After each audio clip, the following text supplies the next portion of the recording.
Bismillahirrahmanirrahim. Assalamu alaykum hörmətli televizor görüşlər. Bu haftalik İstiqlal xəbərləri proqramımızı görüşənlərini qızğın qarşılayırıq. Mən Abdullah Yalqın. Hörmətli televizor görüşlər, aldımdan biz bu hafta huzuruna sunmaqçı bolğan xəbərlərimizin əsas məzmununu diqqətinizə Diqqətinizdə Maarif Cəmiyyəti, yəni Şərq Türkistan Maarif və Həmkarlıq Cəmiyyətində 9-cu aylıq söhbət yığını uyuşturuldu mövzuda xəbərimiz oldu. Şundaqla Erdoğanın Xitay ziyarəti və Türkiyə bilan Xitay arasında tüzülgən 4 türlük kelişim imzalanğanlığı haqida xəbərimiz oldu. Şundaqla Qırğızistan Bishkekdagi Xitoy konsulxonasi qilingan hujumni Uyg'urlarga artdi mavzuda xabarimiz bu va bundan boshqa xabarlar diqqatingizda bo'ldi. Diqqatinglar ekranimizda bo'lsin.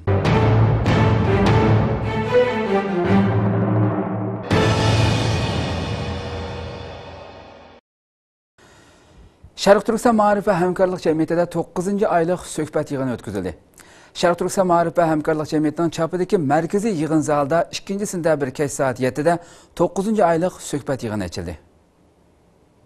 2 sentyabr kech saat 7-də Şərq Türkistan Maarif və Həmkarlıq Cəmiyyətinin çapıdakı mərkəzi yığın zalında 9-cu aylıq söhbət yığını açıldı. Yığınğa cəmiyyət əzaları və İstanbulda yaşayotgan Uyğurlardan olub 100-ə yaxın kişi qatnaşdı. Yığında cəmiyyət rəisi Hidayetullah Oğuzxan, dini alimlərdən Abdulhakimxan Maxsumacim və İbrahim Damollam qatarlıqlar söz qıldı. Yığın Qur'an-ı Kerim tilavati bilan başlandı. Yığında Hidayetullah Hacim növbətdəki vəziyyət və özgürüşlər toğrusida söz qılıb, düşmanның hərgizmi məqsədiga yetəlməydiganlığını ifadələb, növbətdə duch kelayotgan musibatlar, besimlar xalqimizni uyg'otdi. Düşmanlarning elib berayotgan har xil suiqasdlik plan və urunishlari bizlarni texmi sijil uyushush va birlashishga elib boradi. Düşman bizlarni hargizmi qo'rqitolmaydi, orqaga chekindirolmaydi, balki bizni texmi yetildiradi dedi. Oxirida İstanbuldagi o'zgarishlarga ko'ngil bo'lib hamkorlashgan butun dunyodagi Uyg'ur faoliyatchilarga, tashkilotlarga rahmat aytadiganligini bildirdi. Allohga hamd sano aytamizki, bizning dushmanlarimiz bizni qanday qilib qo'rqitolmaydi. Bizga azab berish orqali, shahid qilish orqali nima qilib qanday bir zarar bersinki, bu haq da'vodan, bu yo'ldan, bu mujodaladan bizni chekindirolmaydiganligini mana shu ekran oldida shu hodisa bo'lib 2 kundan keyin, 1 kundan keyin o'tirib turibmiz. Buni Xitoyga shunday jakalaymiz. Arqadan dini alim İbrahim Damollam söz qilib, bir musulmon beshiga kelgan musibatga qanday taqobil turish kerakligi haqida tabliq qildi. İbrahim Damollam o'z vatanini yaxshi ko'rish va qo'g'dash, o'zaro kuyinishning muhimligi to'g'risida islomiy ta'limotlarni dalil keltirib so'z qildi. Yig'inda yana Abdulhakimxan Maxsumacim so'z qilib, Xitoy zulmi va besimlari to'g'risida to'xtaldi. Hamda Xitoy tajovuzchilari Uyg'ur xalqining Sharq Turkiston zaminining asli egalari bo'lib qolganligini qabul qila olmayotganligini, shuning uchun ishg'olchi Xitoy tarafidan Sharq Turkiston xalqi dunyoda hech bir inson, hatto hech bir jonliq tortib boqmagan ig'ir besim va zulmga uchrayotganligini ifodaladi. Bunun uchun Alloh o'nlagan oyatda, yuzlagan oyatda bo'lanmanglar, bo'langanlarga o'xshash bo'lmanglar, birlashinglar, sizlar bir ummatsizlar degan narsani dedi. Bunun uchun aziz qarindoshlarimiz, shunlashqa bizning bugun siyosiy taqdirimiz, diniy taqdirimiz, her taqdirimiz bizni ahçı, kökçü, dumbaqçı, sünnetçi, bid'atçı, devletçi, çoğunçu, kichikçi degan narsadan uzoqlashishimizga, undaq at quyosh orqali boshqarishning Fir'avnning qiliqlaridan bir qiliq ekanligiga Alloh subhanahu va taolo bu oyat karimada bizga ishorat qilmoqda.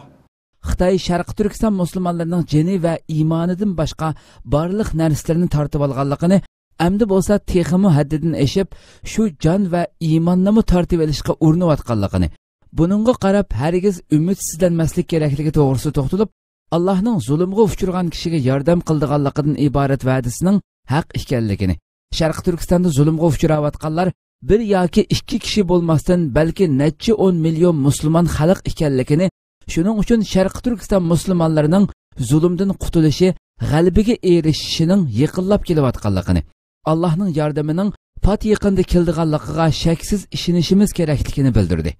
Maxsumacim so'zda yana g'alabaga erishish uchun 6 turlik shartning amaliylashishi kerakligini o'ttirg'a qo'yib, bu 6 turlik shartni bizning hozirgi ahvolimizga tatbiqlab turib, tafsili izohat berib o'tdi. Bugunga qadar necha million mu'min muvahhid yoki necha million inson Sharq Turkiston xalqi ziminidan hech qanday bir jonliq duch kelmayotgan zulmga duch kelyapsa, buning qartan ancha muncha ishiga kelgan siyosatchining e'lon qilib qo'ygan bayonot hisob qilmagandan hech kim asosan ko'rinmoqlik. Manda bir holat yashayapmiz. Bizning hali yaxshi mu'min muvahhid qarindoshlarimiz mumkin qadar ash dushmanni xalq qilmaslik, o'z nima ish qilib bersak xo'shulqqa shu bo'lsa, ashini ko'ngli xo'shulqqa ishni qilib berib, shu zulmga davomli sabr qilib, sirq sifatida ham yavaşlık bilan yashashgan tavsiya qilmoqda. Manda bir ahvol duch kelyapmiz. Ba'zi arab qarindoshlar, turkbosh qarindoshlar ashining tishiga tegmasang ya, o bak kuchli ko'p xalq o. Aqaz nurg'unligan qismatlarga duch kelasizlar. Ashining achchig'ini keltirmasanglar. Shu achchig'ini keltirmas uchun xalqimiz qo'ldan kelgan barliq fidokorlikni ko'rsatdik. Amman baqaga kitap qiladi hamdi. Sharq Turkiston xalqining shu zaminda yashab qolganligining o'ziga rozi bo'lmoqlik hamdi. Senin yaşamaslıkın gerektim, sen bizge lazım emas, bizning adamımız köp, mazlumimiz bizge lazım dedik. Şu sebepten hiç qanday bir canlılık duch kelmagan zulmga duch kelyapmiz. Biz ras mu'min muvahhid olsak, bu zulmdan en kısa zamanda Allah'ın rahmet qalbi nusrati qutulib ketamiz. Bizge Allah çokum yardım berdi, bu zulmni biz elbette qutulimizni qalbi qilamiz. Deb buningga qat'iy ishonish lazım.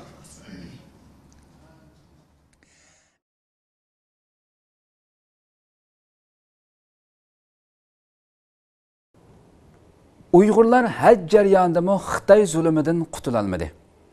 Uyg'ur hojilar haj jarayonida Xitoy zulmidan qutulolmadi. Uyg'ur hojilar Xitoy bayrog'ini ko'tarishga majbur bo'ldi. Uyg'urlar Xitoyning diniy besimi va haj qiluvchilar soniga qo'ygan cheklamasi tufaylidan hajga berishda nurg'un mushaqqatlarga duch keladi. Amdilikda Xitoyning besim siyosatlari chet ellargacha kengayib, Uyg'urlar haj jarayonida Xitoyning turli shakldagi siyosiy o'g'inish tashviqotlaridan qutulolmadi. Doirlarning Uyg'urlarga bo'lgan kontrolligi va besimi ular tushgan mehmonxonalardan halqib, ibodat so'rinlarigacha kengaydi. Uyg'urlar ibodatlarini ado qilish jarayonida Xitoy bayrog'ini ko'tarib yurishga majbur bo'ldi. Shuning bilan birga Xitoydagi hajga o'rinlashtirilganlar orasidagi Uyg'urlarning nisbati kuzatuvchilarning diqqatini tortdi. Xitoy taratqullari 20 avgust Xitoydagi hukumat tasdiqi bilan Saudiya Arabistonga yo'lga chiqqan 11 ming haj tavob qilguvchi shu kuni Madina shahriga yetib borgan. BBC to'rining bu vaqtdagi xabarda 20 avgust Beijing xalqaro aerodromidan 37 dona cho'ng tipdagi aeroplan bilan yo'lga chiqqan 11 ming haj tavob qilguvchi Xitoyning Ningxia, Gansu, Qinghai, Henan, Hebei qatorliq o'lkalardan tashkillangan musulmonlar ekanligi ilgari surilgan. Xitoy Islom jamiyatining 27 avgustdagi xabarida Urumchi shahridan haj aeroplani bilan yo'lga chiqqan 342 nafar hoji Madina Munawvara xalqaro aeroportiga yetib kelganligi, buning bilan Xitoydan hajga keladigan 14500 hojining hammasining Saudiya Arabistonga kelib bo'lganligi bildirilgan. Buningdan ko'rib olishga bo'ldiki, Xitoyda hajga o'rinlashtirilgan 14500 kishining 11 mingi Xitoy o'lkalaridan bo'lib, Xitoydagi musulmonlar nufusining yarmidan ko'pragini egallaydigan Sharq Turkistondan bir yilda hajga bora oladigan kishi 4 mingga yetmagan.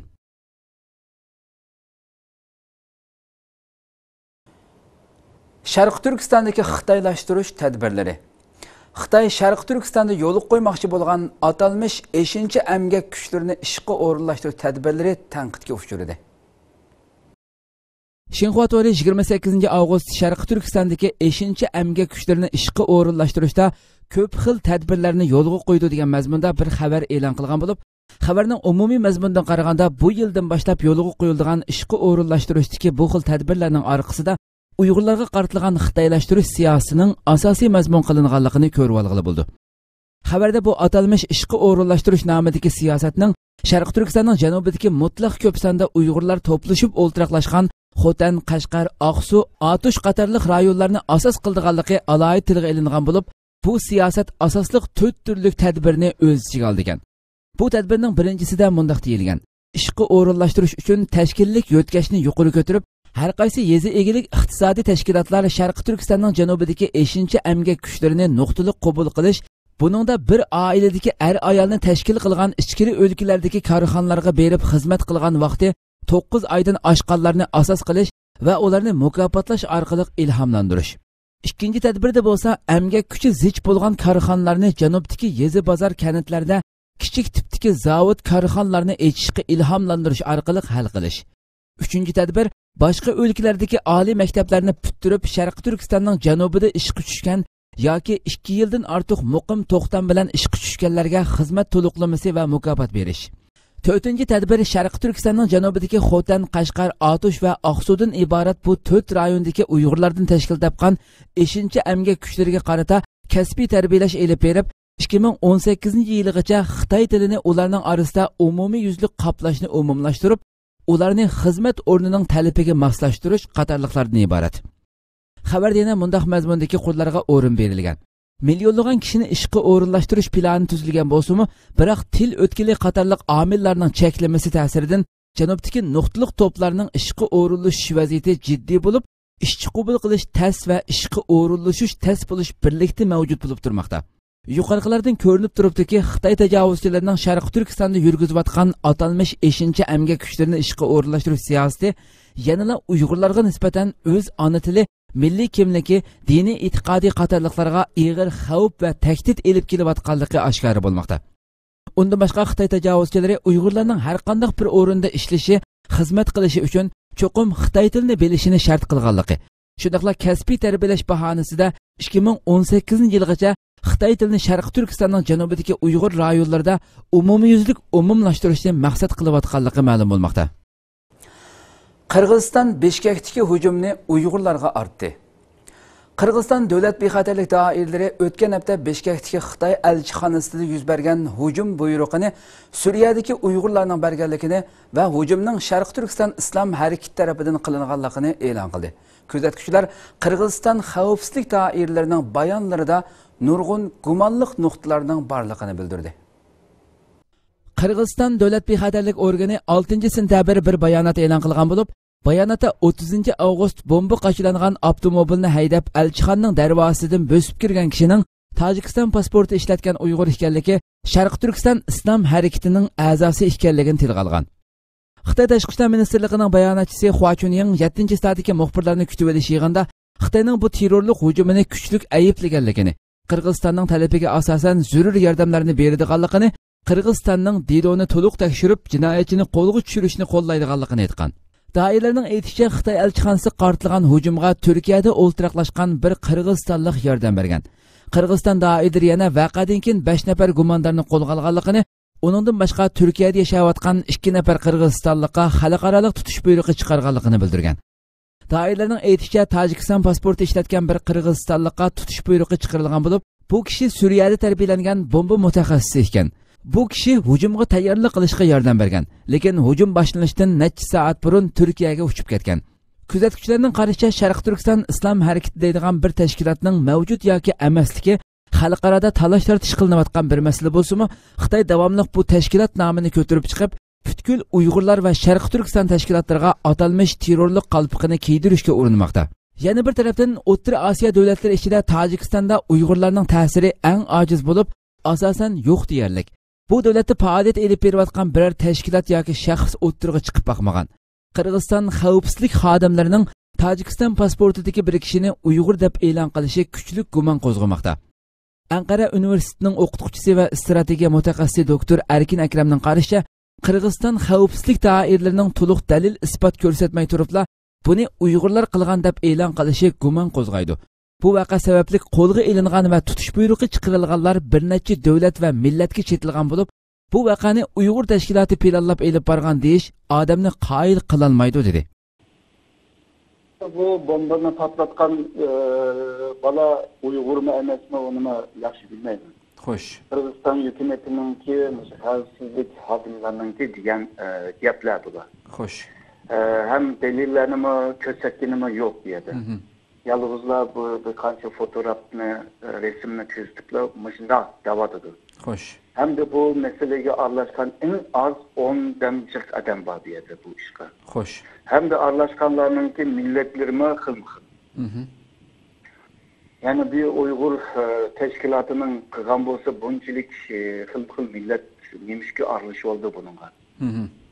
Eğer yalnız Uygur'un kılgan bolsa. Demek bir yerde bir ümmet meselesi mevcut. Yani milletke karmay Xitayga bir hücum kılış. Hem de nime için Xitayga hücum kıldı, başkaya hücum kılmadı ya da Xitayga hücum kılışta çokum Uygur kıldı degan bu mantıklık meselelerime gumanlık yani. Çünkü her mantıklık neyse doğru bulamaydı. Hoş. Hazırca bu meselene hem Uygur teşkilatla biz kıldık da ilan kılınımı yok. Şunu bu meselelerini pek yaxşı bilmeyin. Xitay kıldı mı degan gaplarma var diye. Hoş. Benim kılışımı pek gumanlık dep görmen. Çünkü bunca xil milletten boğan ballarını hemmisini bir tutaş hareketke seylep bu işini kızış da onay nesi emesemdi bucu. Xitay Sharq Turkistonni qandaq boshqarmoqchi? Yangi kelgan Xitay sekretar Sharq Turkistonni idora qilish tadbirlarini e'lon qildi. Uning so'zlari jiddiy inkas qo'zg'adi. Sharq Turkistonga yangidan tayinlangan Xitay sekretari Chen Chuango bu yerdagi jallodlik vazifasini topshirib elib ikkinchi kunida Sharq Turkistonda nima ishlarni qildiganligini, Sharq Turkiston xalqini qanday kontrol qilib boshqaradiganligidan iborat bir qator siyosat programmalarini e'lon qildi. Xitoy Markaziy radiosining Uyg'urcha bo'limi bu haqda tafsiliy ma'lumot bergan bo'lib, Chen Chuango ismli bu Xitoyning e'lon qilgan siyosatlari har doim muqimlikni qo'g'dash uchun baldur tutush, dastlipida tutush, tez tutush, yaxshi tutishni texmi ching tutush. Buningda hamma kishining mas'uliyati bo'lish, hamma kishi bu mas'uliyatni to'liq ado qilish, muqimlik va abadiy amallikni ishga oshirish uchun barliq chora tadbirlarni amaliy ijro qilishni ishga oshirishni markaz qilgan. Xabarda bu Xitoy amaldorining so'zlari tafsiliy o'tirg'i qo'yilgan bo'lib, uning so'zlari Uyg'ur kuzatuvchilarining kuchli inkosini qo'zg'adi.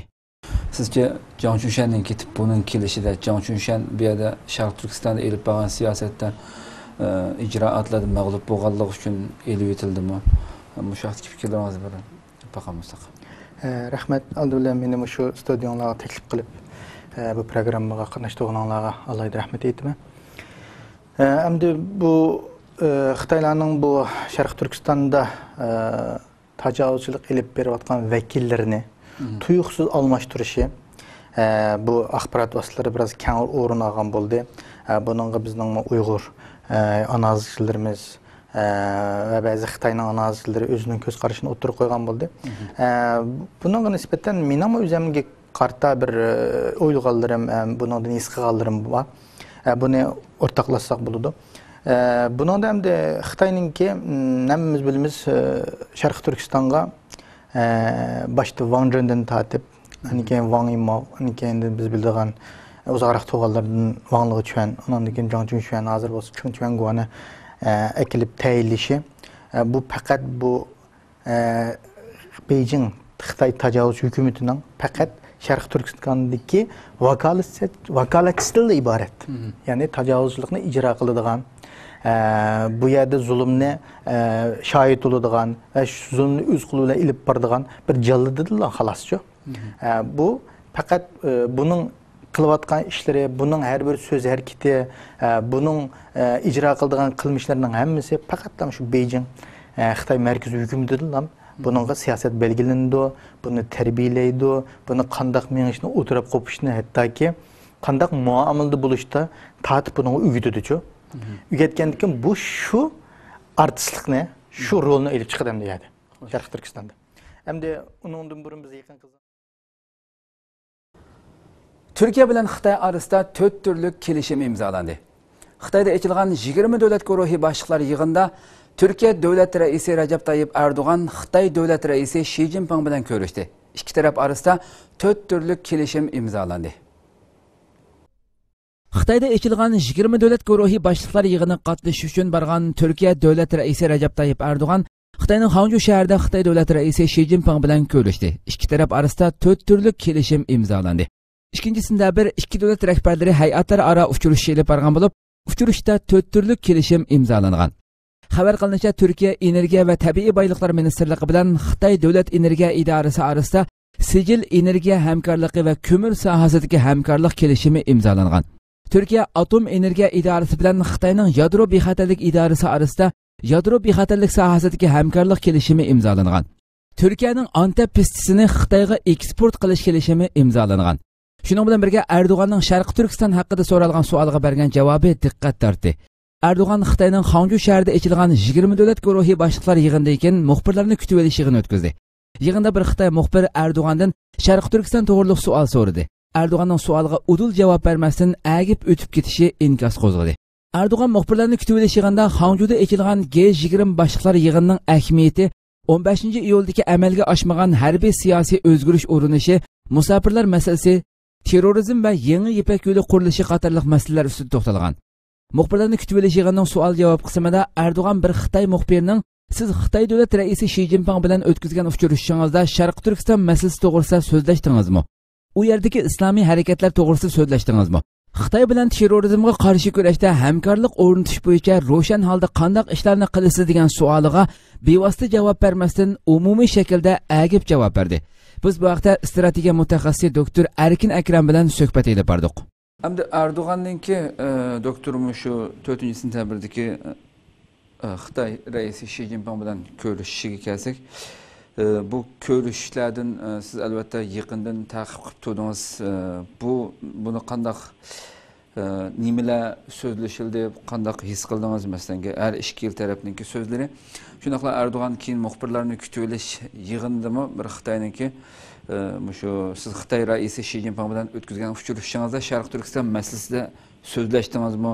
Xitoy bilan terrorlik qarshi turish kurashida hamkorlik o'rnatishda qanday ishlarni qilasiz? Turkiyadagi Xitoy fuqarolarining Turkiyadagi zo'ravonlik vaqalarining ta'siriga uchirmasligini kafolatiga qilish uchun qanday ishlarni qilasiz degandek bu uch turlik savoliga Erdo'g'an tafsiliy holatda javob bermay yig'inchoqlab o'ziniki Xitoy raisi Xi Jinping bilan terrorlikda mayli Xitoyda bo'lsin, nada bo'lsin islom bilan birga keltirishga bo'lmaydiganligini degandek umumiy bir jihatda har qanday yerda berayotgan bir javob berib o'tib ketdi. Shu masalalarga siz qanday qaraysiz? Kelgusidagi bu berilgan narsa Xitoyda qanday kelishimlar bo'ldi? Sharq Turkiston masalasi Turkiyadagi qanday ta'sirlar elib keldi bundan keyingi mush masala haqidagi fikringizni baqsaq. Türkiye bilan Xitoyninki munosabati burunga qaragan chaqda bundan keyin yaxshi qarab mangdi deb o'ylayman. Buningki bir sababi hozir Turkiya taraqqiy qilayotgan bir davlat bo'lg'achqa. Xo'sh. Eng ko'p mushu mablag' bilan texnikaga ehtiyoj bor. Har ikkisini Xitoy men bera olmayman deyapti. Yani bir sebep olsa bu Türkiye G'arb davlatlar bilan munosabati bag'ansiri yiriklashyapti. Bo'libmi shu O'rta Sharqdagi siyosati G'arb davlatlarininki, Amerikaninki bu rayondagi siyosati bilan moslashmayapti. Xo'sh. Türkiye o'zining manfaatiga qarab bu yerda siyosatni ilib bag'ashqa bu G'arb davlatlar bilan munosabati yiriklashyapti. Bunda bir paytda Rossiyadagi va ya Xitoydagi davlatlar bilan munosabatni yaqin qilish G'arbga taqobil turish degan bir taktikdan topayli yine Xitoy bilan yaqinlashishga majbur qiladi. Xo'sh. Onundan başqa Xitoy yaqinqi 3 yildan beri yeni İpek yolu stratejisini amalga oshirishga tirishyapti. Bu stratejininki maqsadi Yevropa va Xitoy bozorini bog'lamak, birlashtirmak. Xo'sh. Shundaqla dunyoninki iqtisodininki %60 va 70'ni qo'lda tutmoqchi. Bundaq bo'lgan taqdirda Xitoy jahongir davlat bo'la oladi. Shuningga bu yeni İpek yolu stratejisi Xitoy uchun nayta yadroluk bir mesele. Ama bu denizden mangan İpek yoludan sırt, şu kuraklıktan Şarkı Türkistan'da çıkıp Orta Asya, İran, Türkiye'nin ki İstanbul Boğaz'dan onun denkin Avrupa'ya bağlanıdı. Hoş. Şununla bu stratejide Türkiye'ninki ekmeti bağan siri Xitay üçün dağıtımı bağan siri ekmetlik buluvatıdı Türkiye. Çünkü Rusya'dan mağdığan bolsa inisiyatifini Rusya'ya tapşırıp koyurdu. Ama hazır ben degендek Şarkı Türkistan Oturası İran Türkiye mıdan mağsa inisiyatifinin bir kısmı Xitay'ın kolluğu buldu. Şununla Xitay şu Türkiye'den ötüşünü bekle kütüdü ve Türkiye'ye tömür yolununki yenileş, tızlık poyuzununki projeni emelge aşırış degендek muşu cettimi Türkiye'ye tekliflerini birivadıdı. O'zbekistonning vaqtliq yangi prezidenti e'lon qilindi. O'zbekiston parlamentining yuqori palatasi qaror ma'qullab, hozirgi bosh minister Shavkat Mirziyoyevning vaqtliq prezident bo'lganligini e'lon qildi. Yana bir tarafdan O'zbekiston o'qituvchilarining rahbari Muhammad Salih o'zining O'zbekistonga qaytish orzusini oshkorladi va buning uchun xalqaro jamoatchilik va Turkiyaning qo'llashiga erishishni umid qilganligini bildirdi. O'zbekiston parlamentining yuqori palatasi qaror ma'qullab, Shavkat Mirziyoyevning vaqtliq prezident bo'lganligini e'lon qildi. Shuning bilan birga O'zbekiston o'qituvchilarining rahbari Muhammad Salih o'zining O'zbekistonga qaytish orzusini oshkorladi va buning uchun xalqaro jamoatchilik va Turkiyaning qo'llashiga erishishini umid qilganligini bildirdi. O'zbekistonning asosiy qonunida agar prezident o'lsa yoki vazifasidan qoldirilsa, parlament boshlig'i 3 oy vaqtliq prezidentlik vazifasini o'tab turadiganligi belgilangan. O'zbekistonning yangi bir navbatlik prezidentlikka tayinlangan Shavkat Mirziyoyev bo'lsa, 2003-yildan beri O'zbekistonning bosh ministerlik vazifasini o'tab kelayotgan edi.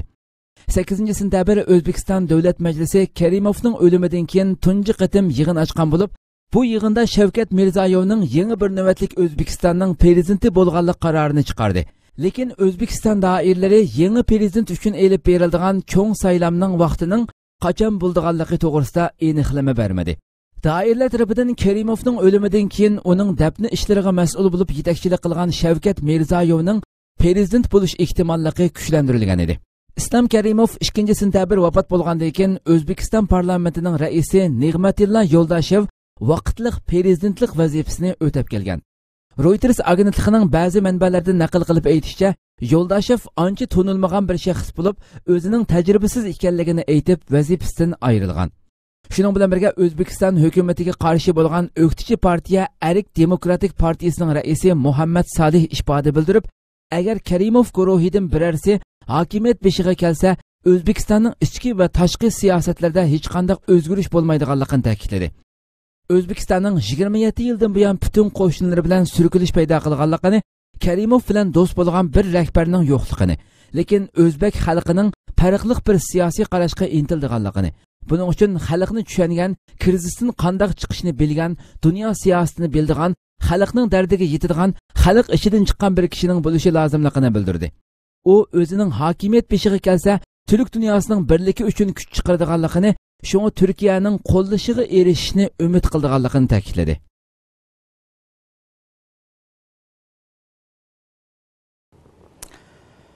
Turkiyaning Suriyadagi harbiy harakati 3-bosqichga qadam qo'ydi. Turkiya armiyasining Suriyaning shimolida boshlagan Firat qalqini harakati yangi bir bosqichga qadam qo'ydi. Turkiya Suriya chegarasidagi 98 kilometr uzunlikdagi rayon Turkiya armiyasining kontrolligiga o'tdi. Turkiya armiyasining Suriyaning shimolida boshlagan Firat qalqini harakati yangi bir bosqichga qadam qo'yishi oldi turmoqda. Turkiya armiyasi ilgari keyin bo'lib 2 joydan Suriyaga kirdi va bu 2 joy tutashtirilib, Turkiya Suriya chegarasida 98 kilometr uzunlikdagi rayon Turkiya armiyasining kontrolligiga o'tdi. Daeshning Turkiya bilan bo'lgan chegarasi o'zib o'tildi. 24-avgust Turkiya armiyasi Turkiyaning Gaziantep viloyati Karkamish nahiyosi orqali Suriyaga kirdi va shu kunlar Daeshning kontrolligidagi Jarablus shahriga yetib keldi. Suriyadagi o'qituvchi qurolli kuchlar bo'lgan Erkin Suriya armiyasi Turkiya armiyasining qo'llashi ostida davomli ilgirlab atrofdagi yezi bozorlarni kontrolligiga oldi. 3-sentabr Turkiya armiyasi bayonot e'lon qilib, Firat qalqini harakatining 2-bosqichiga kirganligini, Turkiya tankilarining Erkin Suriya armiyasining harakatini qo'llash uchun Turkiyaning Kilis viloyatining Albayli nahiyasi orqali Suriyaning Chobanbey nahiyasiga kirganligini e'lon qildi. Türkiye Baş Ministeri Binali Yıldırım 4 sentябrdagi bir televiziya nutqida Halepning shimoliy qismidagi Aziz Bazirdan Jarablusgacha biz 91 kilometr uzunlikdagi chegarani butunlay kontrol qildik. Terrorlik tashkiloti butunlay tozalandi dedi. Fransiya axborot agentligining xabar qilishicha, Turkiyaning harbiy harakati o'xshash vaqtda Amerika qo'llayotgan Kurd qurolli kuchlariga og'ir zarb bergan. O'tgan 5 yilda Kurd qurolli tashkilotlari ta'sir kuchini Fırat daryosining sharqidan g'arbigacha kengaytib, Türkiye chegarasiga yaqinlab kelib, Turkiyaga xavf shakllantirgan. Türkiye davlat raisi Erdo'g'an bu haqda Suriya kurdlarining chegarada terrorlik koridori qurishiga ruxsat qilmaydiganligini ta'kidlab keldi.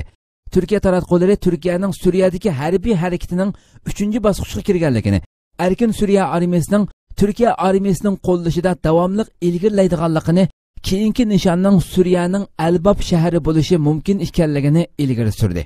Shuning bilan hozirgacha erkin Suriya armiyasi Turkiyaning yordami bilan 700 kilometrdan ko'p joyga ichkirlab kirib kontrolga oldi. Xitoyning Obamani ko'zga ilmasligi zo'r inkas qo'zg'adi. 20 davlat guruhi boshliqlar yig'iniga qatnashish uchun Xitoyning Hangzhou shahriga kelgan Amerika prezidenti Barack Obamaning aerodromda uchirgan muomalasi munozir qo'zg'adi. New York vaqt gazetasining xabar qilishicha, Obama o'ltirgan aeroplan havo armiya 1-nomer aerodromiga yetib kelganda kutilmagan voqealar yuz bergan. Obamaga boshqa davlat raislariga tayyorlangan aeroplandan tushish pashtiqami keltirilmagan. Xitoy amallik saqlash xodimlari muxbirlarni ayirish lentalari bilan to'sib olgan va rasmga tortishga yo'l qo'ymagan. Xabarda muxbir o'zining Oqsaroyda xizmat qilgan 6 yildan buyon bundoq ahvolga uchrab boqmaganligini yozadi. Oqsaroyning xizmatchi xodimlari Xitoy bexatarlik doiralariga buning normal diplomatik qoida emasligini aytib norozilik bildirganda, bir Xitoy amaldor bu degan bizning davlat deb varqirgan. Obamaning davlat bexatarlik ishlari maslahatchisi Susan Rice to'siqning ostidan o'tmoqchi bo'lganda Xitoy bexatarlik xodimlari qo'pollik bilan to'sib olgan. Kutilmagan ishlar buning bilan tugamagan. Obama aeroplanning oldi qismidagi palanpaydan tushmagan. Aksicha aeroplanning o'ttir qismidagi bir eshikdan chiqqan. Odatda yuqori ehtiyot holatida prezident bu eshikni qo'llangan. Taratqularda tarqalgan rasmlarda Obamaga aeroplandan tushganda qizil gilam silib berilmaganligi alohida tilga ilingan. Lekin boshqa davlat rahbarlari aeroplandan tushganda palanpayga qizil gilam silib berilgan. Xitoy Tashqi ishlar ministrligining bayonotchisi atsi ifoda bildirib, Amerika amaldorlarining Xitoy doiralarining o'rinlashtirishlariga bo'ysunmaganligidan bu ishning kelib chiqqanligini bildirgan. Meksikaning Xitoydagi sobiq bosh elchilaridan biri bu haqda buni qasddan o'tkazilgan sabarlik deb qaraydiganligini bildirgan. Chunki bundaq ishlar kichik tafsilotlarigacha inchki planlanadigan bo'lib, bunda xatolik yuz bermaydi ekan. Kuzatuvchilar bu ishning ikki davlat munosabatiga bo'lgan ta'siri, shunaqla bundan keyingi Xitoy va Amerika munosabatlari haqida o'z ko'z qarashlarini o'ttirg'a qo'yishdi. Obamani ko'zga ilmaganligi to'g'riliq. Siz buni qanday qaraysiz? Oldin shunday boshlasak. Keyingi shu 500 yillik xalqaro munosabat tarixida har doim yangi yuksalgan kuch mevcut Cihangir kuchga meydan o'qigan. Ko'pincha zaman qon bilan oxirlashgan. Xo'sh. Bunda bir paytda hamda bugün Amerika dünyanınki mevcut Cihangir devleti. Xitoy bo'lsa yuksalgan bir devlet. Xo'sh. Şunlaşka bu tarihten bo'lgan bu tecrübe savaqdan tüpeyli. Amerika Xitoyni Amerika'nın bütün şu xalqaraviy menfaatiga meydan o'qiydigan manda bir devlet deb ko'ryapti. Ya'ni manda degan vaqtida Amerika'nınki strategik raqibi degan gap. Buni ba'zi düşman deb tarjim qilsin bo'ldi hamda. Bunda bir paytda hamda ikki devletning arasında talash tartish chiqishi normal ko'rinyapti. Bu sebepten tüpeyli bu abemizde bitkendek aydrumdan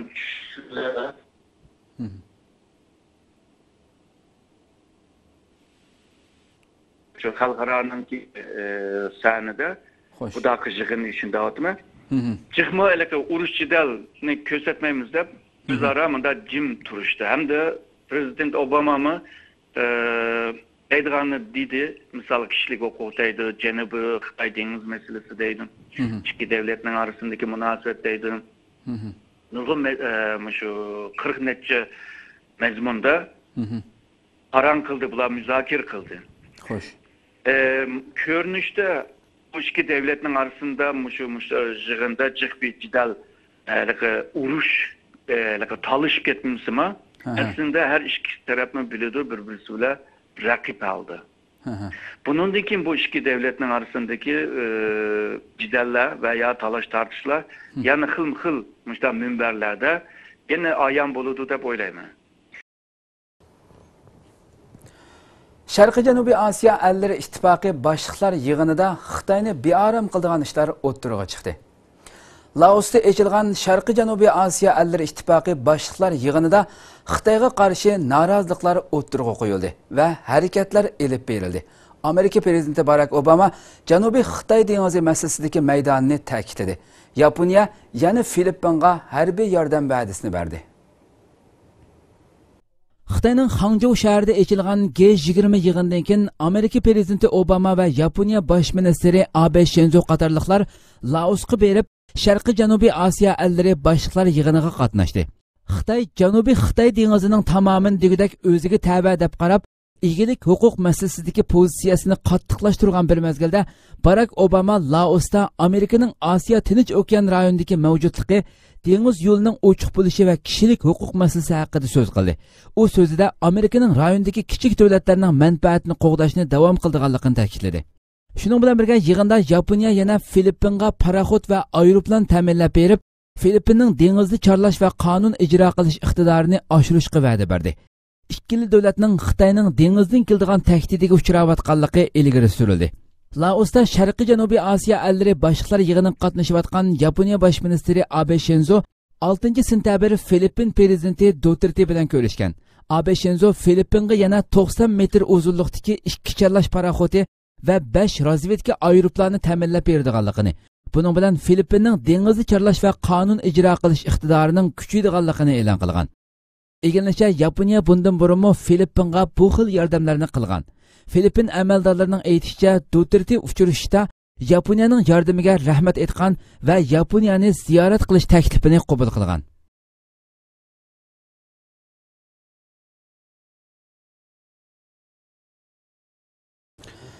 Hurmatli televizor ko'ruvchilar, shuna qilib bu haftalik Istiqlol xabarlari programmamiz bu yerda oxirlashdi. Kelar qatimgi programmamizni ko'rishgacha sizlarni Janobi Alloh topshiramiz. Shuna qilib programma oxirida ekran orqasidagi barliq xizmatdoshlarimga ko'pdan ko'p rahmat aytaman. Assalomu alaykum va rahmatullohi taala va barakatuh.